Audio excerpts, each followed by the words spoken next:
Читаем от животных в Коране. Давайте закрепим этот комментарий. Так.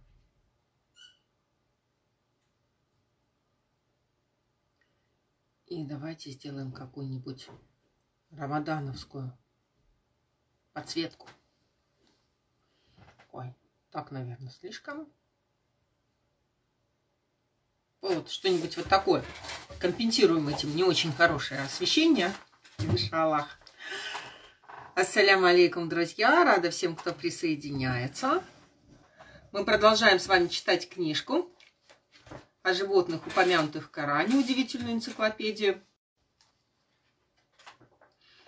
Это наше, ставшее уже традиционным рамадановское чтение. Может, такую попробовать? Нет, это чересчур, наверное. Лучше все-таки вот такую, да?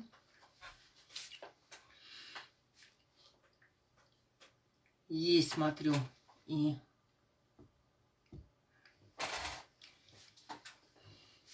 как дела, как настроение, как Рамадан проходит? У кого ребята, у кого дети в семье, мальчишки, девчонки, кто с той стороны экрана? Вы поститесь, пробуете полный день, не полный день? Напишите что-нибудь.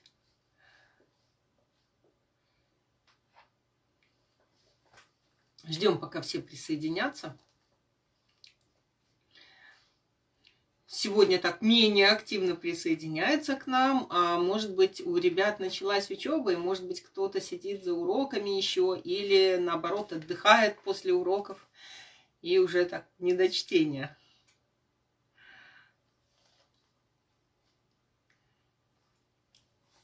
Напишите что-нибудь, как ваш Рамадан проходит, как настроение. Сегодня мы с вами дошли до главы, которая называется «Удод и другие птицы в Коране». Да? До этого мы с вами уже прочли половину книжки, наверное. Да? Мы уже с вами говорили о слонах, верблюдах, коровах, конях, ослах и мулах, о собаке и волке. Да, всех, по-моему, перечислила. О свиньях и обезьянах еще, да. И вот сегодня добрались до Удода. Дочка 10 дней, а сын 1 день. Машалла. Машалла. Альхамдулиллях, все отлично проходит. Очень приятно слышать. Очень рада за вас. У меня в этом году уже так активно прям постится младший сын. Большую часть Рамадана держит пост. Вот несколько дней, когда он был без сухура, когда он проспал, ему особенно тяжело давалось. Вот было несколько дней буквально, когда он прерывал пост, допостившись до середины дня. Но в основном держится вообще, машалла, старшие мальчишки. Вообще молодцы. Ну, Давид уже несколько лет, ему 14 лет, он уже несколько лет так стабильно постится. Далер мой средний, ему сейчас 12, он второй год он держит полностью, до этого, ну, то держал, то не держал, то, как сказать, с поздним сухуром, когда проспал, тогда, когда встал, тогда сухур, а вот последние 2 года уже полностью. Так, сейчас я на секунду встану, у меня тут скребется, кот хочет выйти. Витя, ты выходишь? А ты хочешь, почитай с нами. Так, кот ушел, не захотел остаться с нами. Всегда вообще здорово, да, когда дети, машалла, делают первые шаги, еще бывает там с перерывами. Ну что ж, я рада, что у вас все, альхамдулиллях, все отлично проходит, хорошее настроение. Давайте тогда начнем. Итак, про Удода и о других птицах тоже. Среди пернатых Удод знаменит. Гребешок его словно корона. И в Коране Аллах говорит, что был близок он к царскому трону. Сулейман был могучим царем, вместе с тем и великим пророком, а Удод был посыльным при нем, помогал ему часто и много. Рассказал Сулейману Удод о царице большого народа. Солнце Богом избрал тот народ, вопреки разумению Удода. В царство Саба на это в ответ Сулейман шлет с посланием птицу. Равных Богу Всевышнему нет. я велю вам ему покориться». В изумлении царица Билкыс направляется в царствие пророка, видит войско животных и птиц, и богатства, которых так много. Видит светлый хрустальный дворец и свой трон. Как он здесь оказался? Сделать все это мог лишь Творец, тот, кому Сулейман поклонялся. Поразмыслив, Билкыс поняла, все блага Сулеймана от Бога, и тотчас же ислам приняла, покорившись велению пророка. Вскоре к вере пришел весь народ, и сдружились далекие страны, а разумный и смелый Удод стал героем рассказов Корана. На самом деле, друзья, история Сулеймана одна из самых удивительных историй Корана и, наверное, такой вот самая богатая вот чудесами, самая похожая на сказку такая история, да. Сулейман, мы знаем, понимал язык зверей и птиц, машаллах, и Удод был при нем посыльным, был таким полноправным помощником. Только вчера мы говорили о том, что близость к хорошим людям, она возвышает и человека, и животное. И вот еще одно подтверждение этому. Имран, ты хочешь к нам зайти? Присоединиться хочешь? Присоединяйся, давай. Для тебя оставлено место, видишь, даже стульчик поставлен. Сегодня мы будем вести, значит, эфир вместе с Имраном. Я на половине эфира. Угу. Ну тогда двигайся поближе. Не на половине еще. Видно? И давай я отодвину телефон, чтобы мы с тобой в кадр вместе пошли. Так. Да мне не нужно в кадр, я просто книжку услышать хочу. Машаллах. Я рада, что ты тоже хочешь услышать книжку. Ну давай тогда вместе почитаем. Это тебе кажется, что тебя перекрывают комментарии, когда будем смотреть запись, увидишь, что на самом деле нет. Ну, давай тогда поздороваемся с нашими зрителями. Саляму алейкум ва рахматуллахи ва баракатух. Хорошо. А тебе про Удода нравится рассказ? Ты помнишь книжку про Сулеймана? У нас вот серия истории пророков. Есть книжка про пророка Сулеймана. Сулейман, он самый богатый. У него больше всех даров из всех пророков. Да, он был самым богатым, и он обладал безграничной властью. Смотрите, что удивительно. Вот тебе не показалось удивительно? Вроде пророки — это такие праведные люди, такие бескорыстные, а в своем дуа, в одном из дуа к Аллаху, Сулейман попросил безграничную власть, такую, которой после него ни у кого не будет, и огромное богатство попросил у Аллаха. Как ты считаешь, почему он так сделал? Потому что он хотел использовать богатство на пути Аллаха. На пути Аллаха, машаллах. Чтобы он мог бесконечно, если у него бесконечная власть будет, то он может бесконечно.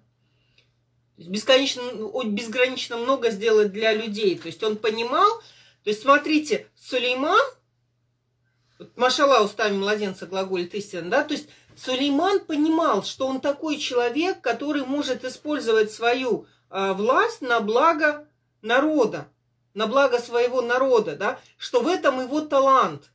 То есть бывает у человека талант в каком-то творчестве, бывает, например, у человека очень красивый голос, и он просит у Аллаха возможность выучить Коран наизусть, чтобы красиво его читать и делать наставления людям, да. А бывает у человека талант к управлению, талант к использованию власти, талант к распределению богатств. И он просит такую власть и богатство, да, которой ни у кого после него уже не будет, но он все это использует на пути Аллаха. И был похожий пророк, который с похожим дуа, да, обратился даже не к Аллаху, а тоже в трудной ситуации попросил для себя власть. Но он попросил не у Аллаха, он попросил у царя. Что это был такой за пророк? Он сидел в темнице, и когда его выпустили, он попросил, чтобы его поставили распорядителем над всеми зернохранилищами страны, чтобы он распоряжался всеми продуктовыми запасами страны. Не помнишь, что пророк с такой сложной судьбой, его предали его братья? Да, бросили его в колодец, потом его нашли как их? Ну, его нашли караванщики, да, его вытащили, его продали в рабство, да, к одному богатому человеку. Этот человек, он был казначеем, да, то есть и у него вот этот пророк научился. Кто вспомнит, Имран что-то запамятовал имя, помнит историю, запамятовал имя, кто вспомнил пророка, пишите.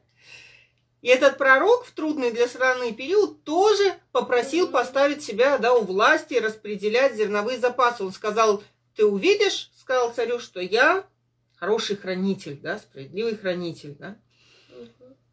И это нам говорит о том, что не грех, а наоборот благо в трудной ситуации просить для себя власти, просить для себя, ну, как бы управляющей какой-то должности, если ты понимаешь, что ты в этом принесешь пользу. Да? То есть грех стремиться к власти, когда человек за счет этой власти хочет себе какие-то вот чины, какие-то блага, какое-то богатство для себя лично получить. Но если ты знаешь, что ты можешь пригодиться, да, то наоборот, это будет хорошим поступком. Все зависит от намерения. Угу. Кто-то вспомнил имя пророка? Кто-то нам написал пока? Не написали? Тоже запамятовали? Или до нас еще просто не дошли ваши сообщения, потому что мы их видим не сразу, а чуть-чуть спустя. Чуть-чуть спустя какое-то вот время. Все равно надо будет тебе ближе ко мне подвинуться, иначе... Иначе хочется, да, отодвинуть экран телефона, чтобы увидеть. Юсуф, да, машаллах, это был пророк Юсуф. Он тоже попросил для себя власти управления. Юсуф, да. Ну что ж, да, загадываем загадку, да. Я летал с письмом к царице, призывал ее народ лишь Аллаху покориться. Вспомни, где она живет. Угу. Мы показываем картинку. Птичка у нас тут на картинке, да? Опа. Вот так. Вот картинка. Я летал с письмом к царице, призывал ее народ лишь Аллаху покориться. Вспомни, где она живет. Вот такая у нас трудная загадка. А теперь загадка то, что где она живет? Да, где она живет. Надо написать название государства, только не подсказывай зрителям. Хорошо? А пока наши зрители вспоминают, пишут, и пока до нас доходит сообщение, давай прочитаем рубрику «Это интересно». Удод, пожалуй, одна из наиболее интересных и узнаваемых птиц. Чтобы ни с кем не спутать удода, достаточно лишь однажды увидеть его неповторимый хохолок, напоминающий прическу ирокез или корону. Как правило, он распускает его при приземлении и сворачивает буквально через пару секунд. Звук, который издают удоды, напоминает их название «уп-уп-уп» или «ут-ут-ут». Удод – красивая небольшая птица, длиной 25-29 сантиметров, с размахом крыльев от 44 до 48 сантиметров, да? То есть чуть-чуть меньше полуметра. То есть у нее крылья больше, чем сама птица. Ну да, то есть он по размеру, ну, как куропатка, наверное, да, между куропаткой и курочкой, наверное. И с длинным изогнутым клювом. Обитают удоды в Европе, в Азии, в Африке. Эти пернатые отличаются ярким оперением. Голова и шея красноваты, а крылья и хвост в черно-белую полоску. Мама, да. У вас нарисован тут... Беларусь, спрашивают нас? Нет, не в Беларуси живет царица Билкис. Думайте дальше, отгадывайте еще. Что? У вас нарисован прямой же клюв, у него, а не изогнутый. Ну, вот здесь вот видно, что он чуть-чуть изгибается дугой, не сильно загнутый. Мы дальше узнаем, почему такой. Удод довольно знаменитая птица. Удод упоминается в древнегреческой мифологии, а в книгах иудеев и христиан содержится запрет употреблять его мясо в пищу. Удоды живут семейными парами, в которых партнеры хранят верность друг другу. От 1 до 3 раз в год пары прилетают к местам гнездовий. В это время они громко поют и танцуют, а при близком соседстве личных территорий порой устраивают настоящие петушиные бои. В период высиживания птенцов удоды выделяют дурно пахнущую жидкость для отпугивания животных, и они не очищают свои гнезда от помета. Из-за этого удода прозвали в народе вонючим петушком. Вот такое смешное, неприятное прозвище у него. Мам, петушком, потому что у него петушиные бои. Потому что гребень похож на... Ну, у петушков же тоже гребень, и по размеру они схожи. В Коране упомянут не только удод. С птицами связаны отдельные эпизоды жизни пророка Ибрахима, Юсуфа, Дауда, Сулеймана и Исы, мир им. Разгадав ребус, вы узнаете, каких еще птиц Аллах упомянул по названиям своей книги. Разгадав ребусы, да? Здесь вот еще у нас 2 ребуса. А пока в Азии спрашивают нас про царицу Белкис. Ага, про царицу Белкис. Нет, не в Азии. В Коране есть название царства, в котором жила царица Белкис. И мы по-прежнему ждем правильного ответа. Может, кто-то присоединится, кто знает. У нас остается незакрытым вопрос, где жила царица Белкис. Или мы, скорее всего, из главы, наверное, дальше узнаем. По-моему, знамение для людей размышляющих есть. А следующий вопрос. Вам предстоит разгадать ребусы. Ребусы, в которых зашифрованы названия других птиц, также упомянутых в Коране. Да, вот Имран уже отгадал и мне на ухо шепчет правильный ответ одной птицы. Вторая птица, тут же 2 птицы. Да, вторая, вот тоже отгадывай. Кто еще не догадался, отгадывайте, пишите в чат. Почти, почти. Да, да. Имран отгадал оба названия птиц. Посмотрим, отгадает ли зрители.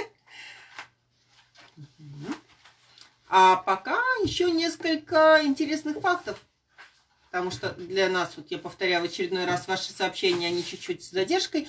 Перепелка. Правильно, правильно. Манную перепела даровал Всевышний Аллах иудеям, когда они по пустыне скитались 40 лет. Да? Про мясо перепелов, которым будут питаться праведники, говорится в суре Аль-Вакия. Да, говорится, что в раю мы будем питаться фруктами, и будет мясо перепелов верующим предлагаться там. А вторая птица, которая также, о которой также говорится в Коране, эта птица упоминается в связи с пророком, в связи с сыном, в связи с каким сыном пророка Адама упоминается вторая птица. Вот вам еще одно. Вот вам еще одно задание. А Имран тянет руку, Имран знает. Вот. Кто понял, о какой птице идет речь, можете написать не только имя птицы, но и имя того сына пророка Адама, в связи с которым упоминается эта птица в Коране. Так, букву П вижу, полностью название не вижу. Угу. А пока... Имранчик, давай просто любые шорохи, они слышны очень хорошо. Давай еще чуть-чуть почитаем. Перепелка и ворон. Машалла, это правильные ответы. Вторая птица – это ворон, которая была загадана в ребусе. Переворачиваем. Знаете ли вы, что клюв – особенность удода? Характерная особенность удода – длинный, тонкий, чуть изогнутый вниз клюв. У некоторых особей он практически равен длине всего тела. Представляете, какой длинный? То есть, если сам удод да, такой, кабил, то у них вот такой вот будет.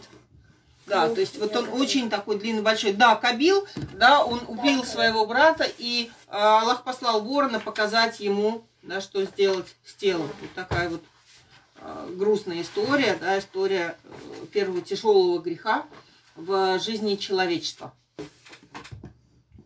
Машаллах. Пусть Аллах приумножит ваши знания, кто знает и отвечает.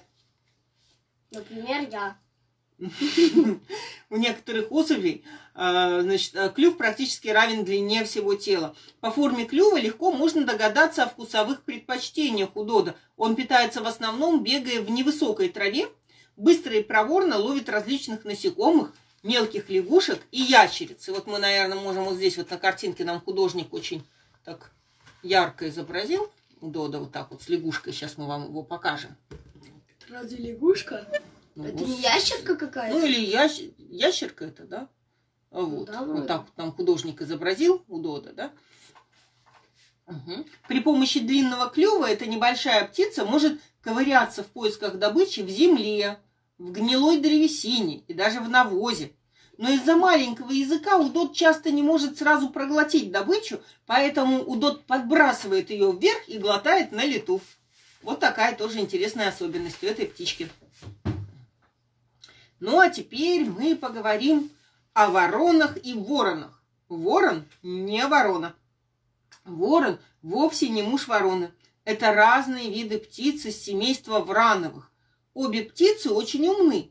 Ворона, к примеру, может бросить крепкий орех на дорогу, чтобы его раскололи колеса автомобиля. После этого птица спокойно лакомится содержимым ореха.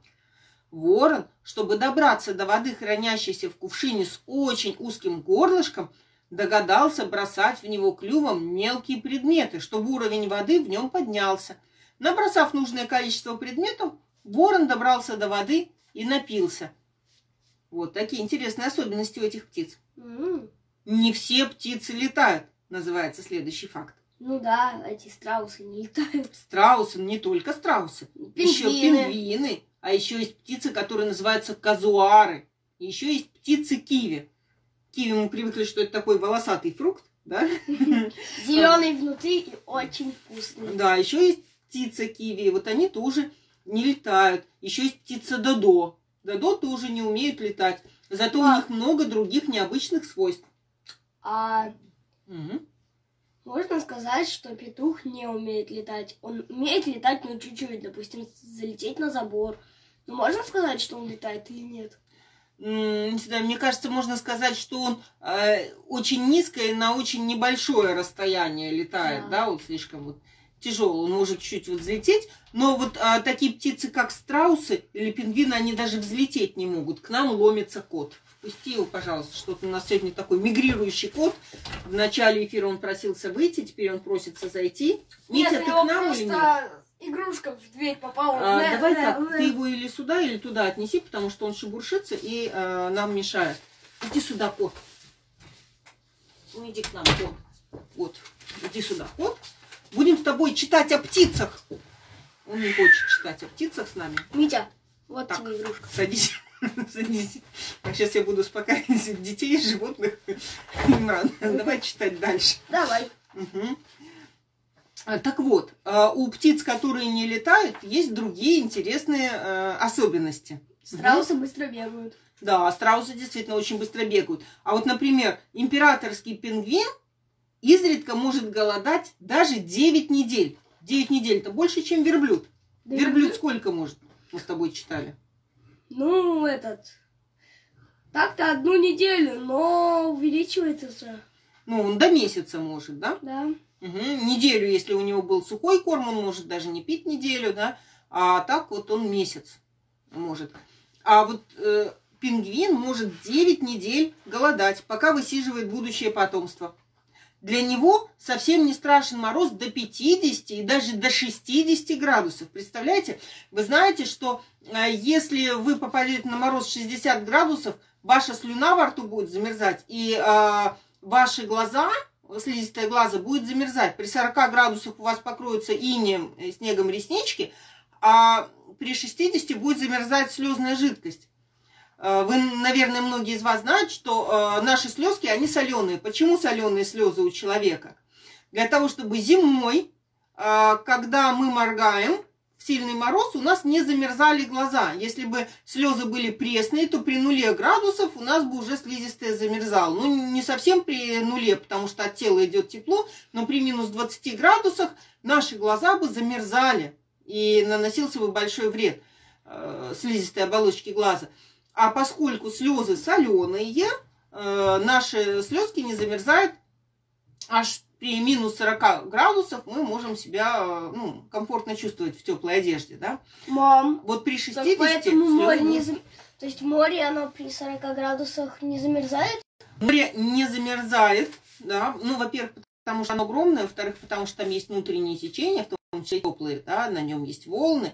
Оно покрывается, может кромкой льда покрываться край моря, но то, что соленая вода, да, это тоже еще способствует тому, что море остается теплым и не покрывается льдом. Еще одна интересная особенность. Единственная в мире птица, у которой вообще нет крыльев, это птица киви, которая живет в Новой Зеландии. Вот у птицы киви крыльев нет вообще. Если у пингвинов крылья, они такие больше похожие на плавники, но все-таки какие-то вот есть, да, вот у киви вообще их нет. Теперь прочитаем о перепелках. Да? Давай поставим, покажем тоже картинку с перепелкой. Может быть, кто-то из ребят по ту сторону не ассоциирует, да, перепелку с картинкой. Вот так вот выглядят перепелки.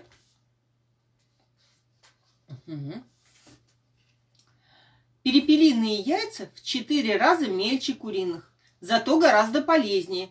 Их употребление способствует улучшению памяти и зрения, укреплению нервной системы.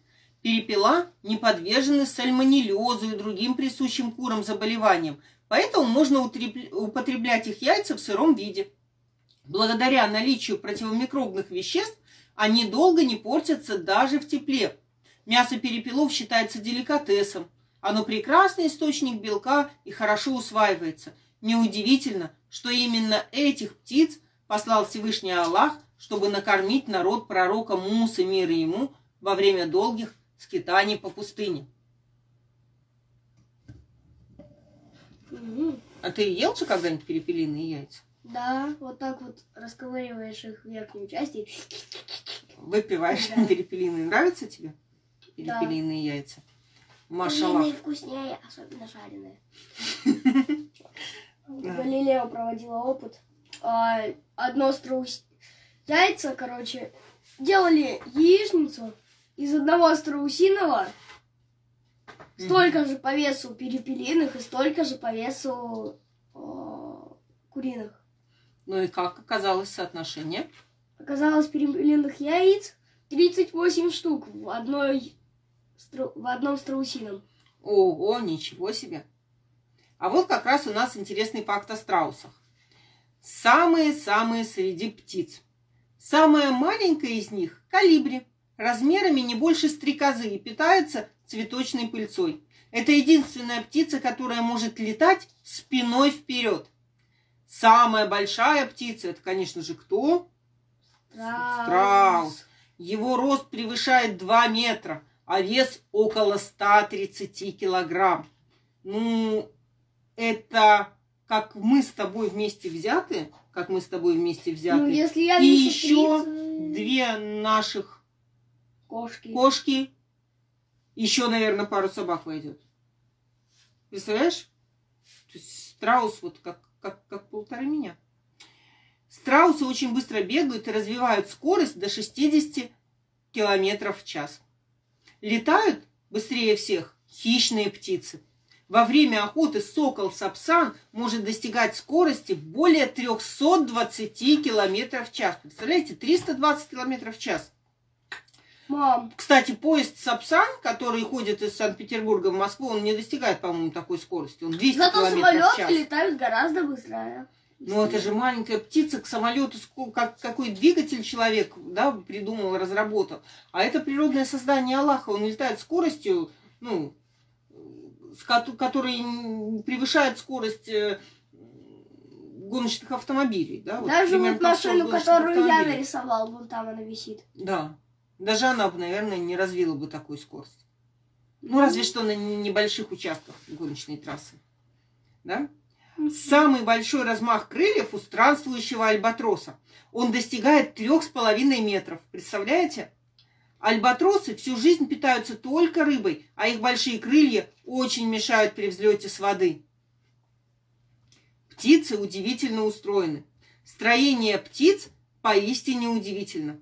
Их легкие наполняются кислородом и при вдохе, и при выдохе. Да, и при вдохе, при выдохе. У птицы есть легкое, а к этому легкому присоединены специальные воздушные мешки. Такими вот петельками идут воздушные мешки. И когда птица вдыхает, вот как вот перчатка, да, с пальчиками. Да, перчатка с пальчиками. Когда птица вдыхает, наполняется кислородом и основное легкое, да, вот моя ладошка, основное легкое, и вот эти вот воздушные мешки. А когда птица выдыхает, на выдохе использованный воздух, углекислый газ уходит из основной части легкого, а из вот этих воздушных мешков в середину легкого попадает кислород. Он отрабатывается, и потом вот в конце выдоха также выходит, и при вдохе снова наполняется легкое целиком. Я не знаю. Так как птицы не могут потеть, то 3/4 вдыхаемого воздуха птицы используют для охлаждения. Для охлаждения. Перья птицы весят больше, чем ее скелет. Это удивительно. Перья птицы, задумайтесь, весят больше, чем ее скелет. У любого другого, да? Значит, животного кости будут весить больше, чем шерсть, да, чем волосы. Сердце птицы в среднем бьется 400 раз в минуту во время отдыха и 1000 раз в минуту во время полета. Представляете, какое сумасшедшее сердцебиение? 1000 раз в минуту. У человека какой вот нормальный пульс, какое нормальное биение сердца? Я могу сказать. Ну, скажи. 60. 60, 70, 80 ударов. При нагрузках, да, до 130 ударов нормальный такой хороший пульс, да, при нагрузках. А у птицы 1000 ударов и 400 во время отдыха. Удивительно. Угу. Вы русская? Спрашивают меня. У меня мама русская, родом с Урала. Вот по маме мои предки, они с Урала. А по папе, папа у меня из Судана. Это междуречье Белого и Голубого Нила, Африка. Вот. У нас очень интернациональная семья. Муж у меня узбек, из Таджикистана, из Пенджикента, если здесь есть кто-то из тех краев. Салям. И дети у нас, соответственно, это такое смешение всех национальностей. А я, получается, кто? Таджик, русский. У тебя очень много кровей намешано. Я помню, когда Имран был помладше, кто-то из земляков мужа его спросил, сказал: Имран, ты русский или узбек? Кто ты по национальности? Имран на нее так посмотрел, сказал: я мусульманин. И больше его не спрашивали. Вот такая была история. А мы дошли до моей любимой рубрики «Коран и наука». Угу. В Коране есть 2 схожих аята о птицах. Один аят такой: «Неужели они не видели птиц, покорно летающих в небе? Никто не удерживает их, кроме Аллаха. Воистину, в этом знамение для людей верующих». Сура 16, пчелы, аят 79. И вот такой аят: «Неужели они не видели над собой птиц, которые простирают и складывают крылья? Никто не удерживает их, кроме милостивого. Воистину, он видит всякую вещь». В этих аятах отмечено строгое повиновение птиц власти Бога. Современные научные данные подтверждают, что перелетами птиц управляет некая высшая сила, некая высшая воля. Ученых удивило и восхитило то, что путешествия перелетных птиц, по сути, запрограммированы. Невероятно, но очень долгие и сложные странствия под силу даже молодым птицам, совершающим их впервые самостоятельно, без вожака. Это возможно только благодаря программе перелета, закодированной в их генах. Восхищает и способность птиц вновь возвращаться в покинутое ими место, причем в определенное время. Так, баран-птицы, живущие в Тихоокеанском регионе, совершают странствия на расстояние в 25 000 километров стаями в форме числа 8. Такой вот восьмеркой. Угу. И необходимо признать тот факт, что сложнейшие ориентиры, которыми руководствуются птицы во время этих полетов, заложены в их нервных клетках. Они, скорее всего, запрограммированы. Но кто, как не Аллах, мог быть автором такой программы? Знамение для людей размышляющих. В Коране рассказывается, как Удод способствовал принятию ислама целым народом. Этой птице посвящены несколько аятов суры Муравьи. Вернувшись после долгого отсутствия, он подлетел к царю Сулейману и сказал: «Я прибыл к тебе из Сабы с достоверными сведениями. Воистину, я обнаружил там женщину, которая владычествует над ними. Ей даровано все, и ей принадлежит великий трон. Я узнал, что она и ее народ поклоняются солнцу вместо Аллаха. Сура 27 Муравьи, аяты 22-24. Угу. А вот я сейчас отвечу на вопрос, который у нас не закрыт. Да, на вопрос, который у нас не закрыт. Все уловили название государства, из которого была царица. Помните, мы вначале спрашивали, да, в загадке, где живет царица Билкис? Вот кто сейчас внимательно слушал, может написать. Удивительно, но маленькая птичка превзошла разуму многих людей. Именно Удод подсказал жителям Сабы принять ислам. Как часто мы слышим о новостях или читаем в газетах об ужасных преступлениях, о воровстве, подделке документов, убийствах, но величайшая несправедливость, предание Аллаху сотоварищей, ширк, часто остается без внимания. А ведь в Коране неоднократно сказано: воистину, Аллах не прощает, когда веруют в других богов, кроме Него, но прощает, кому пожелает, все грехи, кроме этого. А тот, кто верует в других богов, помимо Аллаха, пребывает в глубоком заблуждении. Я сейчас не говорю о том, что нужно преуменьшать какие-то другие преступления или злодеяния, ни в коем случае. А сама суть того, что для современных людей вот этот вот грех неверия стал чем-то обычным, считается нормой, что кто-то атеист, кто-то верит в священную корову, кто-то верит еще во что-то, в зубную фею или в существование дементоров, да, или еще кого-то. И люди не придают этому веса, а ведь в Коране это названо самым серьезным, самым большим грехом и проступком. Судан. Пишут, не Судан, не Судан. Ну что, скажем, в каком царстве жила Билкис? Билкис жила в царстве Саба. Царстве, которое называлось Саба. Вот наш Митя. Сейчас он залезет на шкаф. Митя, прыжок будет? Я отодвинулась, чтобы все видели твой грациозный прыжок на шкаф. Да, а он мне руку поцарапал. Ого. Ну, да. Да нормально все. Ладно. Не хочет прыгать. Тогда закроем его. Или прыгнет. Так, ту-ду-ду-ду, прыжок Мити на шкаф. Нет. Будешь прыгать, нет? Прыгает! Во! Запрыгнул. Запрыгнул. Вот. Значит, прочли мы с вами еще одну главу сегодня. Как-то время так незаметно пролетело. Мы уже что-то 40 минут общаемся, да? Угу. Покажем наше итоговое задание тем, кто с нами вместе читает по книге. Покажем его на экране. В задании нужно, в сегодняшнем задании, ой, вот так, да, нужно найти всех птиц, которые спрятались на дереве, найди всех птиц, которые спрятались на рисунке. 3 из них в Коране упомянуты по названиям. Обведи этих птиц на рисунке в кружок, вспомни и запиши их названия. Вот, у кого нет книжки, ее можно приобрести. Для этого надо написать в директ нам в издательство. И напоминаю, что нашим постоянным читателям мы предоставляем скидку 10% за отзыв. Пишите отзывы, если вы уже читали наши книжки. Вот. И мы вам предоставим тоже скидку. Завтра мы с вами также в 15 часов будем читать следующую главу. А следующая глава у нас будет о ком, Имран? О змеях. О змеях. Очень интересные факты, кстати, у нас тут о змеях. Сама глава небольшая, но факты такие тут любопытные. Надеюсь, всем будет также интересно. До встречи завтра. Ассаляму алейкум ва рахматуллахи ва баракатух.